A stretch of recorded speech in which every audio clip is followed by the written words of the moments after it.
வணக்கம் நண்பர்களே. மேஷ லக்கணத்துக்கு சுக்கிர பகவான் உச்சம் பெறுவது. அப்போ மேஷ லக்கணம்னா 12ஆம் இடத்துல சுக்கிரன் உச்சமாக இருப்பார். சிறப்பா அப்படின்னா, நீங்கள் எந்த லக்கணமாக இருந்தாலும் சரி, 12ஆம் இடத்துல சுக்கிரன் உச்சம் பெறுவது என்பது சிறப்புன்னு சொல்லுவோம்.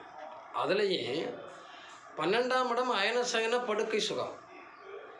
குருவோட நட்சத்திரத்தில் சுக்கிரன் உச்சம் பெற்றிருக்கக்கூடிய ராசியில் இருந்தார் அப்படின்னா, ஒரு குருமார்களை போன்ற ஒரு பெரிய ஆளுகளை திருமணம் பண்ணக்கூடிய வாய்ப்பு ஏற்படும்.